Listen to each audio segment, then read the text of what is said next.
Hello, everyone. Welcome inside the Red Earth Production Studios for this edition of YBMcast, powered by Game 7 Baseball, game7baseball.com. Folks, we're going to be out at the Best of the Midwest tournament this weekend. We got the fun stuff. That's what this is about. We love doing the interviews with the kids. We do baseball trivia. And I know my guest here, he's a big baseball card fan, so we got the baseball cards out. Oh, yeah. We got Hoots tickets. We got O'Fallon Hoots over here in O'Fallon, Missouri. We got some Hoots tickets to give away. We're going to have a lot of fun on Saturday. We got the Prime Sports Midwest mobile store out. All kinds of fun stuff going on. Championship Sunday. It'll be a lot of fun. Make sure you come by the studio and say hello. We're looking forward to it. And speaking of Prime Sports Midwest, on our call-in link, we have from Kansas City, Mac N Seitz Baseball Club, the lead pitching instructor, Gonzo Gonzalez. So this area back here is basically production. They do a lot of the artwork back here. They do the production. So any of that stuff that comes in off of, let's say, our fanware stores, stuff that comes in off the team stores, a lot of the coaches wear, a lot of the last minute, hey, we got to have it in the next 10 minutes stuff, that's all comes back here. This area is where all the day-to-day stuff that comes in really goes through. The retail store is its own little entity. This is where the real work is done.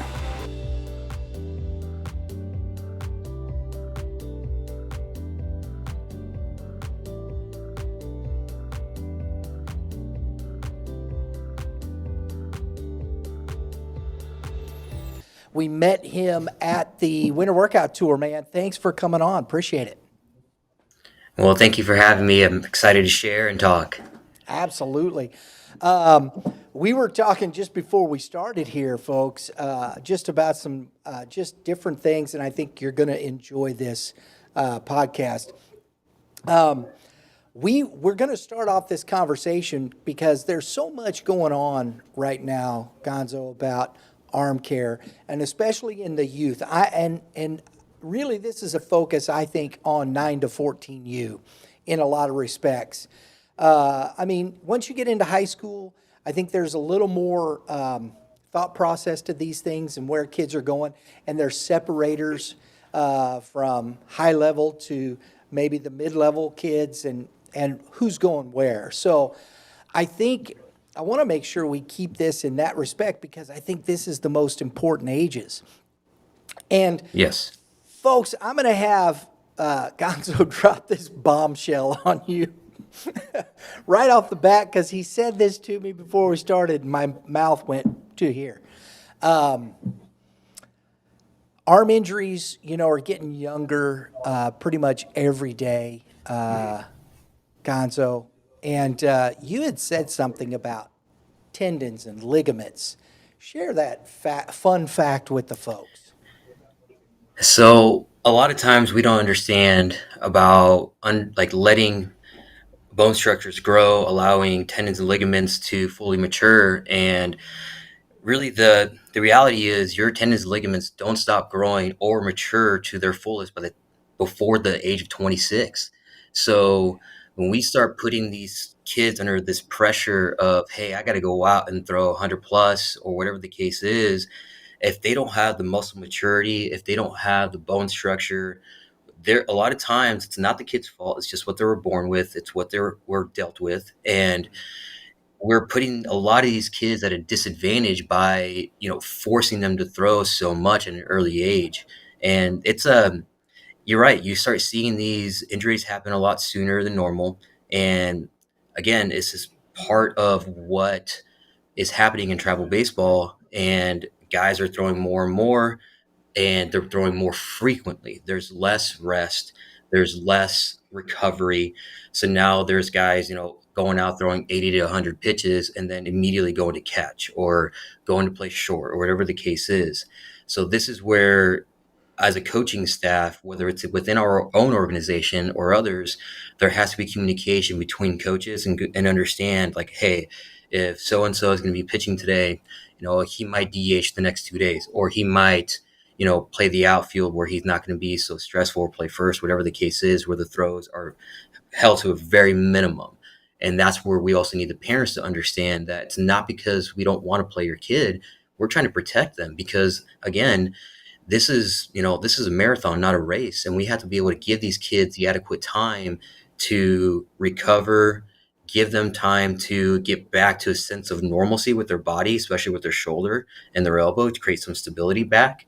And then we can start to hit it again.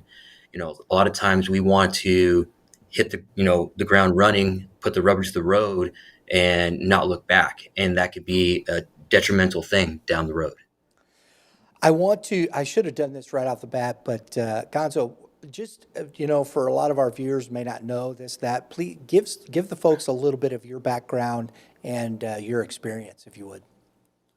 Yeah, so I got my master's in human health, wellness, and performance. My emphasis in biomechanics. I coached college baseball for 8 years prior to taking my job here at Mac N Seitz. And I've been around a lot of high-level throwers and also low-level throwers. As part of the job is being around kids from the age 9 to right now. I have guys that are in AA and AAA baseball. And it's funny. It's being around that cast of characters, or being around all those personalities from the youth all the way to the professional. It's you start seeing a lot of things where it's like, okay, where do guys go wrong? Why are injuries happening? And we look at the history of how guys are like basically bouncing back, and why they're moving the way they're moving. A lot of times the injuries or the patterns that cause these injuries are happening at the youth level, and they stick with them all the way throughout their career. Right. And I think that's an interesting thing. And I want to come back to this with the youth in this respect. We talk about arm. I just recently had a very good friend of mine. His son had one of the injuries where we had talked about, growth plates and things. And and he was like, man, I've done everything right. And you can do everything right, and these things still happen. Yes. Because what you said with this scenario also brings to bear, and I said this to him the other day. And what you said about the growth plate and this and that, I've had this opinion for some time. No science. It's just you look at these situations. Here are all these little bitty bodies. You see these little kids, and everybody's trying to throw as hard as possible all the time. Fine. But there are very few kids and that kind of answers that question, that are really physically ready to do that. And I think, I've said this a little bit with pitching. I think we kind of go backwards. We're trying to develop the velocity first rather than the mechanics or the art of pitching, and allow that person to grow into the velocity, where they're going to be and how they're going to be long term. Would you agree? Absolutely. And here is the heart of that problem. That's not cool. That's not cool. That's just the way it is, man. And it sucks to say that, but we've gotten to a point, at least with baseball here in America, where we're trying to play catch up with a lot of other countries because guys are throwing harder, whatever the case is, and it's taken over. And yes, velocity does matter. It's where your foot in the door and do all that good stuff later on in your career. But you're right. The art of pitching can be lost. The ability to, control a game gets lost, and it's tough. And to your point, yes, there are kids at a young age that can do it because they're a little bit more physically mature, and they get away with it. Where my problem lies in with that pool of players is that same kid also gets overthrown because he can do it. And so it's like we start seeing these same injuries in the kids that are underdeveloped and the guys that are developed, but because they're throwing so much, there's not a chance to recover. And this is where workload management, even at 9 years old, is important. I have a 5-year-old, and he's had his first game last weekend. He's fallen in love with the game of baseball, and he wants to throw all the time. And awesome, we'll go out and throw, we'll do our thing, but at the same time, it's like hey, I ask him about every 10 throws. Hey, how you feeling, buddy? He's like, oh, I'm getting a little tired. Let's go hit. Let's go do something else. Let's go take ground balls. We can still do our thing, but we're not trying to overdo it because there's time. And sometimes we feel the pressure as parents and as coaches that there isn't enough. There are two other things here, and you kind of touched on the one, overuse. Is it because we're playing more today than maybe we did, even 10 years ago, year round? I know we don't have as much year round up here, but do you think that's a factor in it as well? I think part of that is yes, that's very true. We're playing more, but I also think like kind of what we talked about before the podcast started is also tempering the personalities of parents, because a lot of times they constantly want their kids to play. So we start seeing kids on a weekend they should be off, go and guest play for another team, or go do this or go do that. It's like, hey, like, let's slow down a little bit and make sure that we're getting enough time in between our starts, get enough time between our bullpens to make sure that you're ready to do it when it matters for the team that you're actually playing for. So yes, you're right. We're playing a little too much at times. And that's a hard thing to navigate, is finding enough games to play to create some adaptation and get them to understand what it feels like and what it feels like to create some changes, but not so much that we're overdoing it. And that can be sometimes a tough thing to find as a parent and as a coach. Gonzo, the first time I kind of realized that, I was shocked. I really was, because I hadn't seen anything like that. But I went with a local team here, to Cooperstown. I've umpired for a long time, so they invited me to go with them there. Heck yeah, it was fun. It was a great experience. Got into the championship game there, and there was a team from Miami, 12U. And in the championship game, they announced the records of these teams. Okay, let's see this team from Miami was 116 and 1. Wow. How's a 12U team playing 117 games? I mean, That's nuts. blew me away. And that was 2008. That's absolutely, yeah, that's absolutely nuts. And it's, I can speak to this because I grew up in Southern California, in Oceanside, California, and we played year round. And I think about my own childhood, and I was very lucky in my life where I had a father who played professional baseball, and he kind of knew. Maybe he was a little old school, so didn't really understand it to a point, but he knew when it was time to back off and just stop. And so that's where I think I got lucky. And so we talk about these teams on, the East Coast and the West Coast, or maybe even down south in Texas, where it's really nice year round and they're able to do that. Right. And then that's where we start to kind of see, okay, like it goes one of two ways. We start seeing these kids create some really crazy adaptations at a young age and get very good, or they get lost in the sauce, or they get lost and left behind. So it's a tricky thing, man. And it's just being able to know who your kid is, their personality, how they recover. All that is huge. Right now, in fact, for myself, I coach a 14U team here for Mac N Seitz, and I know what kids can go on 2 days rest. I know what kids need 4 days. I know what kid can only throw 2 to 3 innings because of the way they structure their work in-house. So we have a program here that we call our youth development program, and us as a coaching staff get to know these kids intimately and get to know, like, what makes them tick, how much throwing they do, hey, like, are you sleeping well? We ask these questions when they come in, even at that young age. And yes, maybe sometimes we get, oh, I don't know. I'm like, well, I'm gonna go talk to mom and dad, and I'm not, it happens. They're 9. They don't know. But that's where we, as a coach, have to be able to have that dialogue with parents and go, hey, like, what did Timmy do last week? Like, oh, he had a great week. There was no issues, no problems. He's feeling great. Awesome. Even if that's all it is. But the point is, the contact was made. We know as coaches that he's ready to go this weekend, and we're able to adjust our roster and dish out our innings per kid based upon what they're ready to do. First off, I want to give you a shout out to Oceanside. That is a beautiful place. Yes. I'm originally from that area myself. I was born in Los Angeles County, lived in Orange Hmm. County. If you ever get to go down PCH, go through Oceanside and Oh San yeah. Juan Capistrano on through La Jolla to San Diego. It's beautiful. Yes. Yes. Very lucky. Spoiled. Yeah.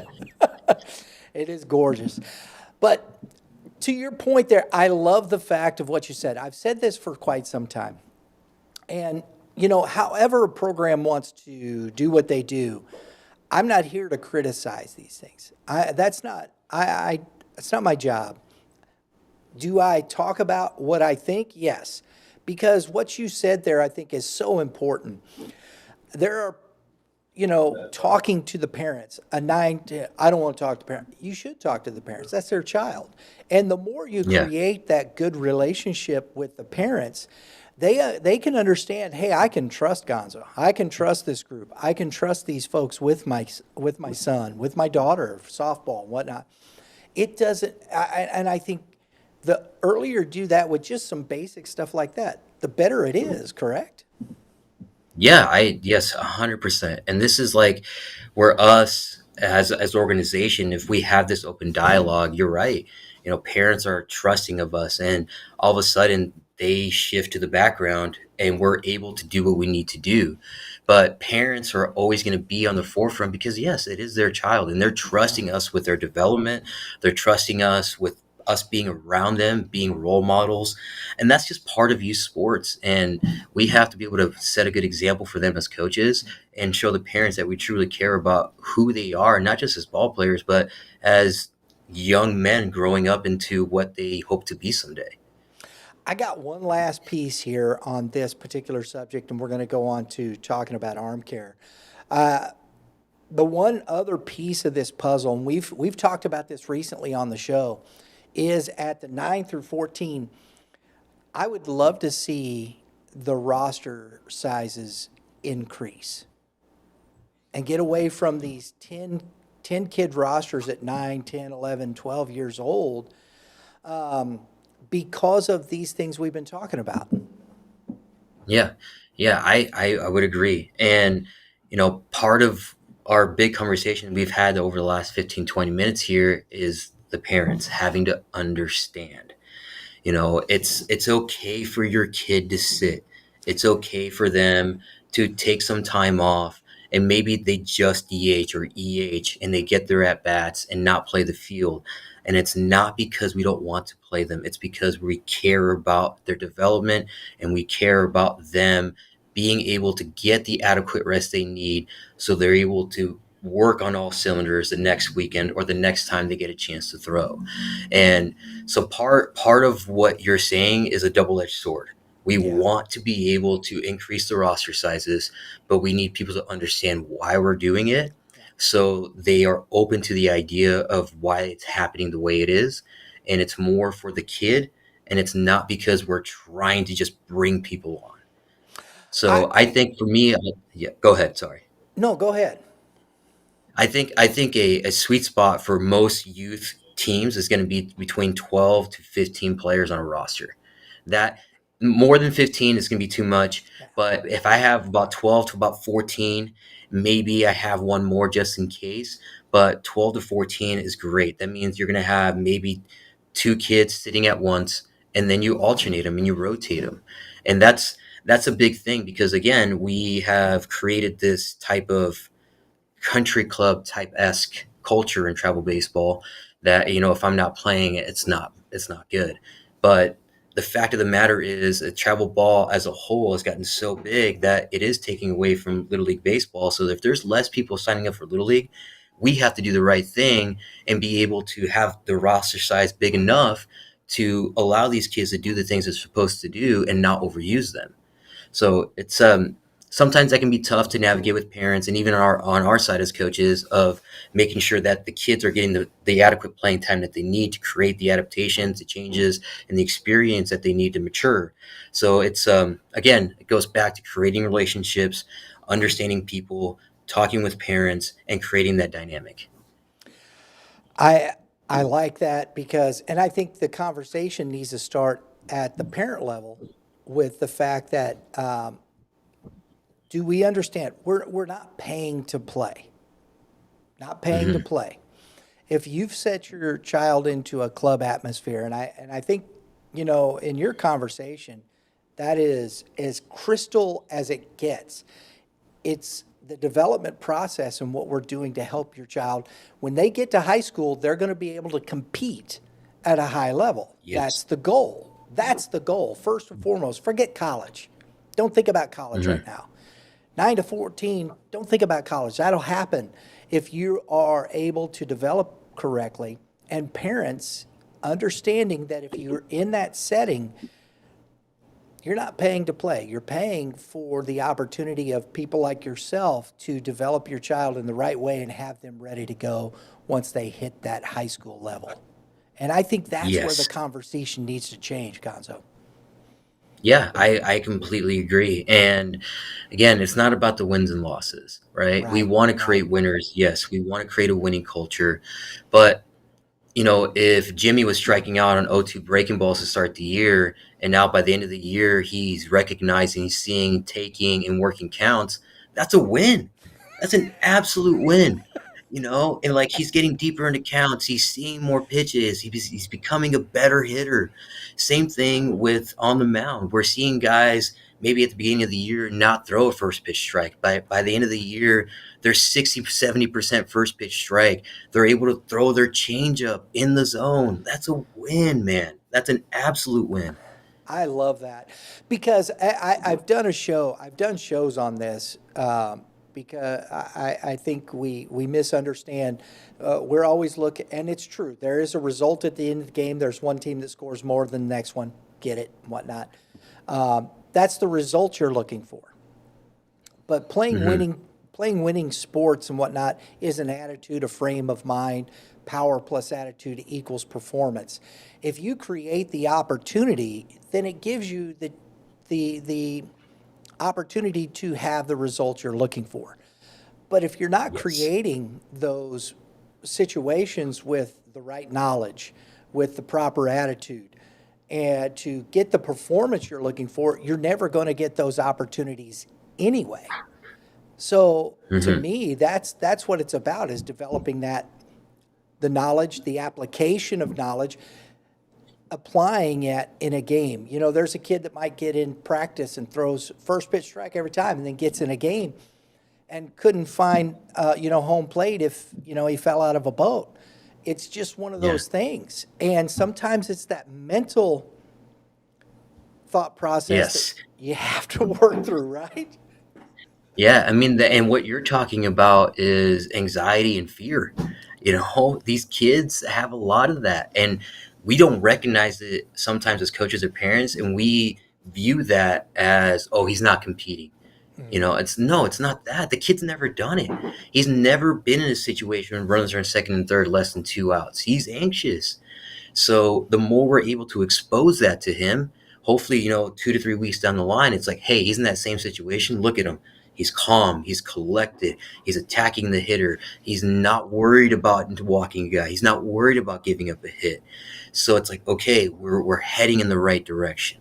We're doing things to help this kid develop. So by the time he's in this 100th situation of the same thing, he knows how to collect his thoughts. He knows how to keep his feelings down and not let himself get so out of control and let his emotions dictate his decisions.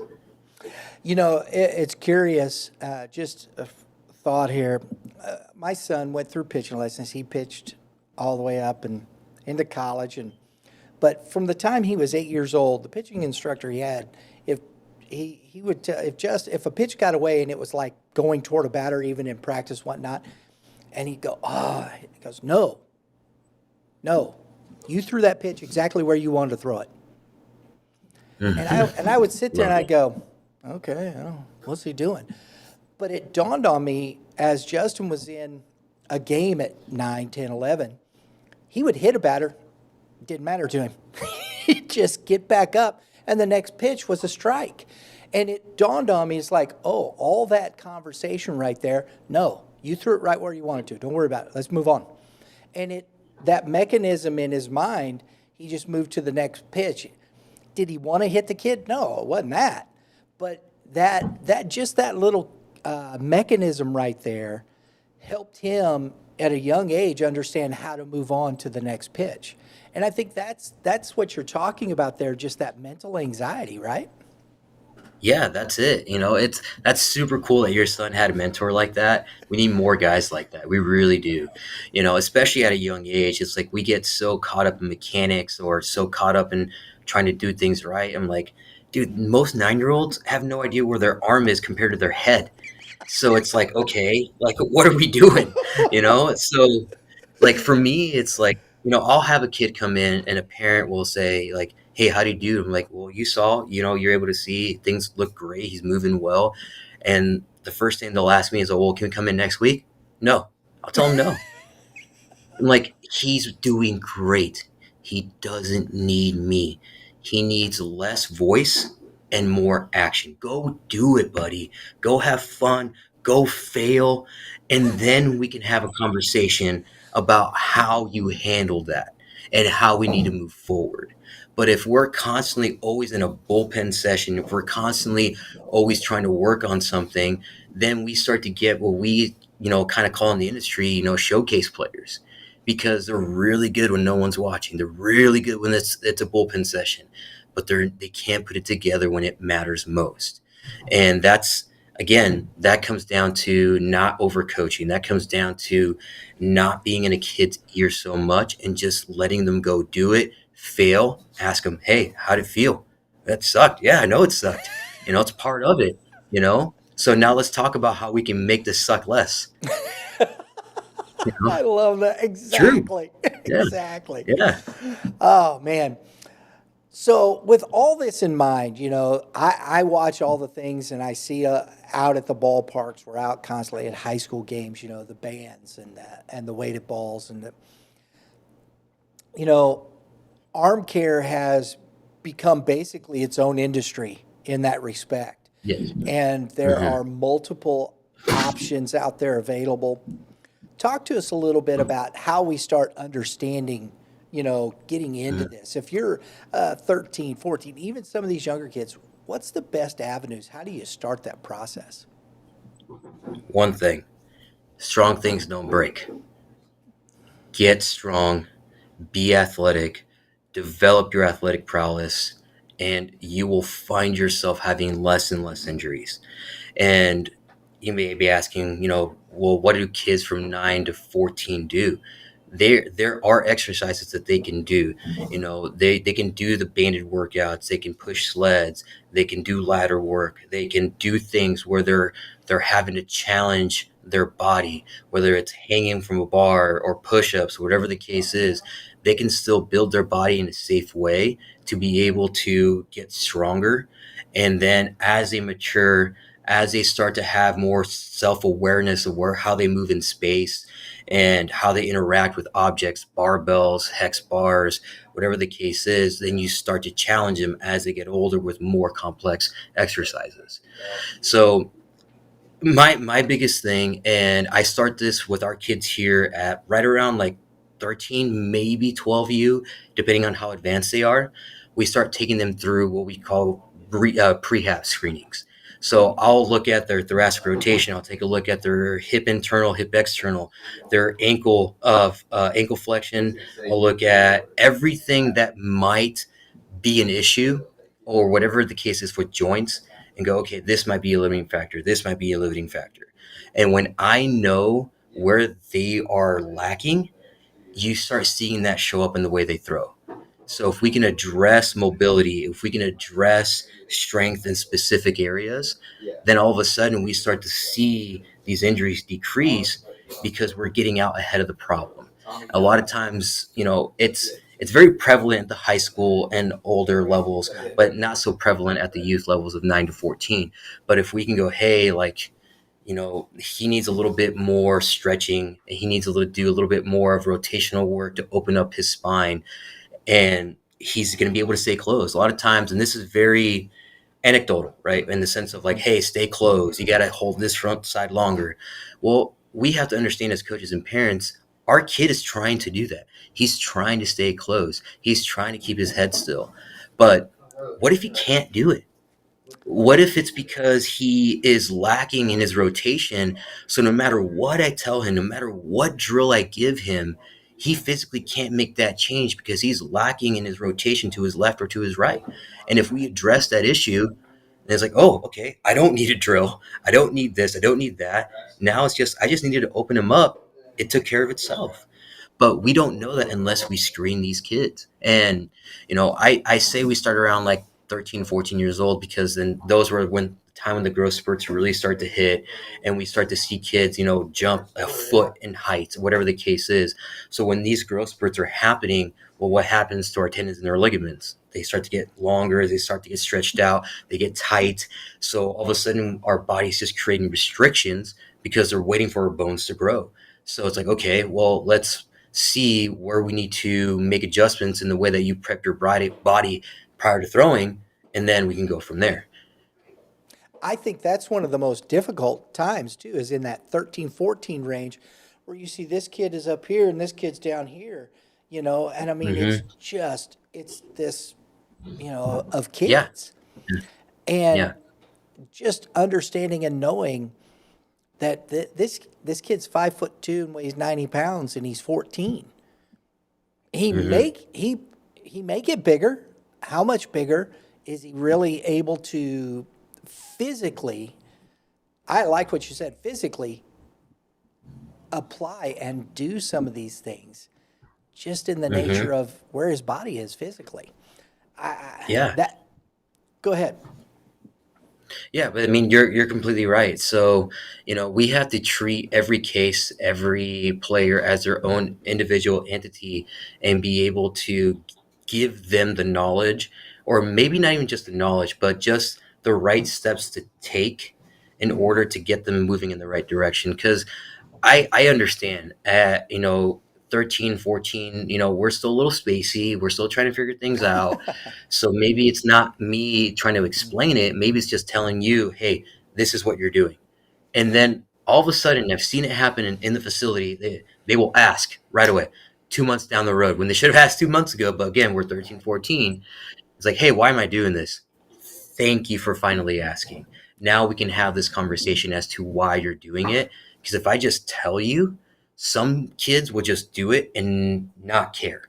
Or some kids will do it, they'll ask right away. Awesome. Now I know mentally you're mature enough to handle the answer I'm about to give you.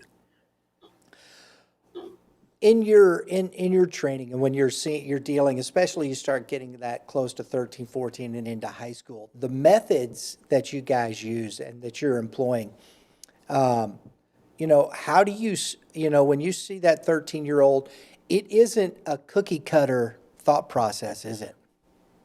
No, it can't be. And if I'm being frank, I'm here to do a job. And it's not just to get these kids to throw a certain way. I'm here at the facility every single day, and I have a lot of time on my hands where I can sit down, look at these videos. I can analyze, like, okay, he needs this, he needs that, and try to build out a plan for each individual person and be able to give them tools that they need in order to continue to grow in the right direction. Does it take time? Is it longer? Yeah, absolutely. But anything worth doing is worth the sweat equity. And if we are going to do the job that we need to and give these guys a chance to be successful when they do get to the high school level, we have to be able to put in the time, we have to be able to put in the work.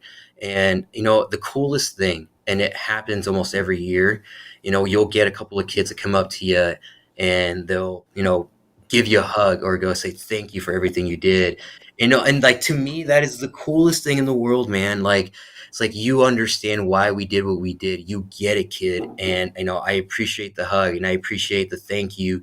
And we as coaches, we live for those little moments because they are few and far in between. So when we do get that thank you, man, that is unreal, and we live for that.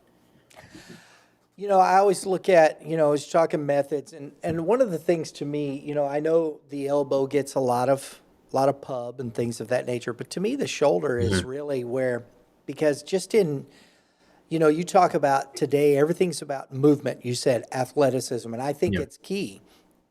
And when I watch some kids, it's like bat speed. The greater the greater the bat speed, better the Hmm. exit velocity. It's Hmm. the same thing with a shoulder and how you can whip your arm through. Am I right? Oh, absolutely, man. It's I had a coach of mine, and when I was like, I think I was like a junior in high school. I was very lucky, and I'll have to give him a shout out. His name is Juan Appleberger. He was first round pick of the Padres. Man, that guy was like a second father to me, and I would not be where I am in my career without his influence. So, Juan, if you get a chance to see this, thank you for everything you've done for me. But he once told me that if the shoulder is the puppet, the scap is the puppeteer. So if the scap moves well, if it can rotate up and down, if it can retract and protract, then the shoulder is going to move the way it's intended to move.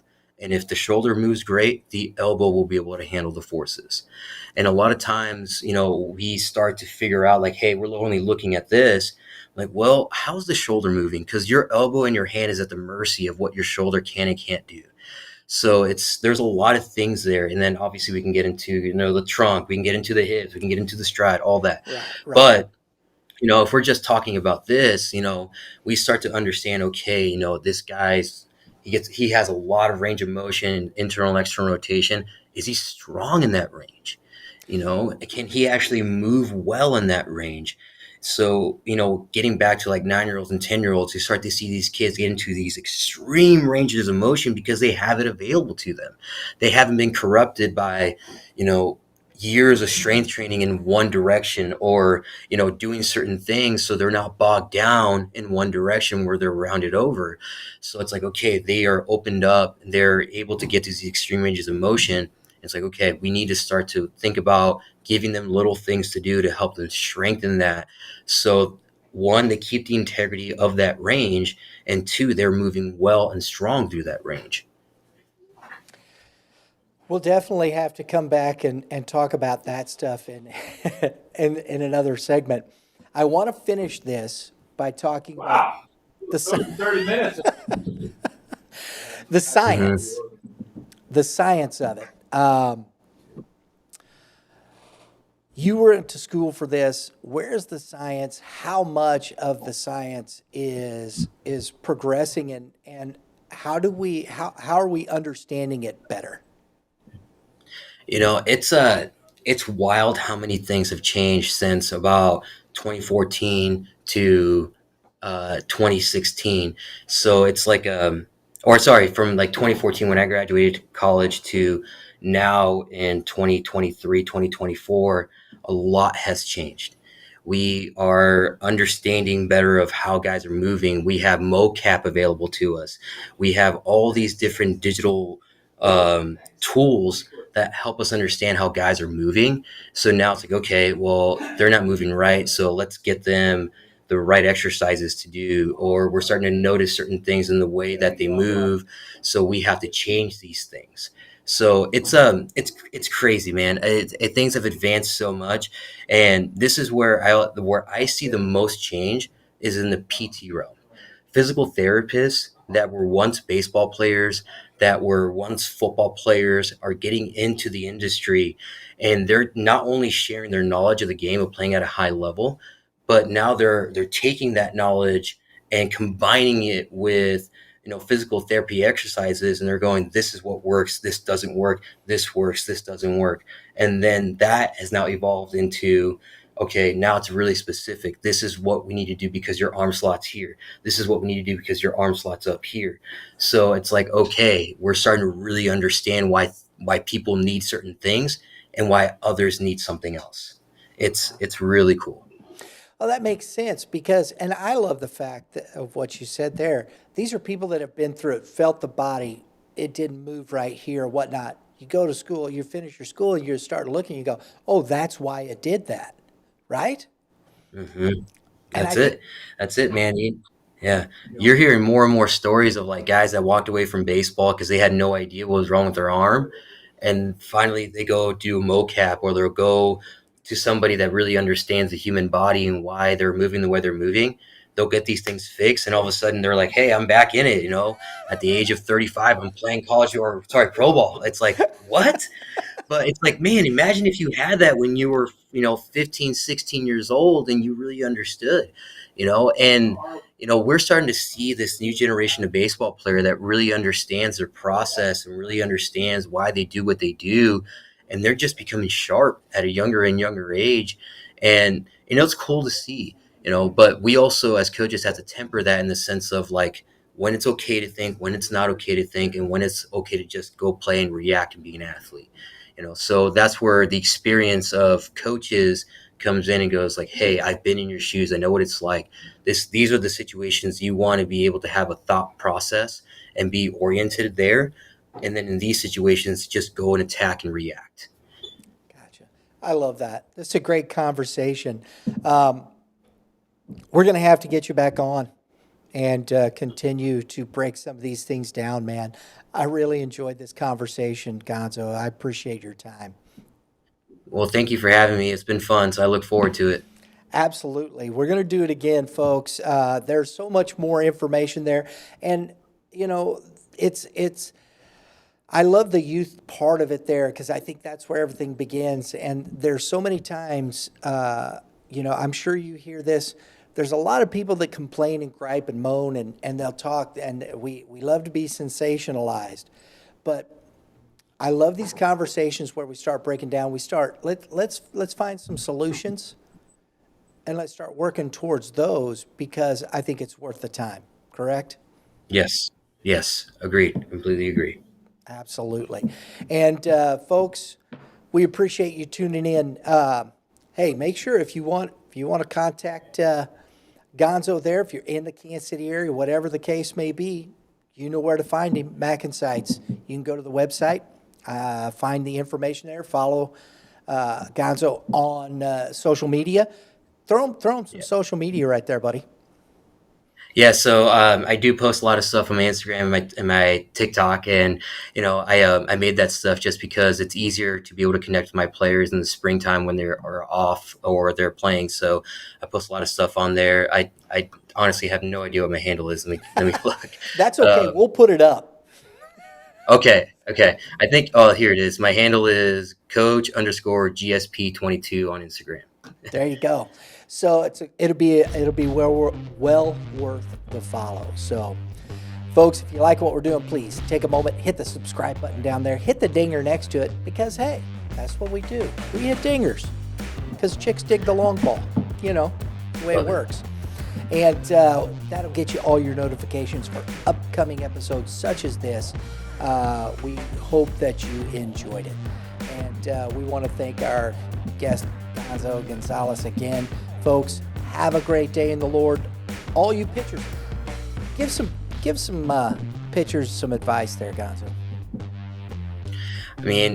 Just go. Don't think about it. Trust your process. You will be surprised when you allow your body to just move and react, opposed to trying to force things to happen. Great things happen when you stay out of your head. Great things happen when you allow things to happen and just move down the mound. Attack the hitter, and great things will happen. Sorry, put me on the spot there. That's all I had. Yeah. I love that. I usually just say throw strikes, man. Yeah. So, and all you hitters, get some tanks. We'll see y'all next time.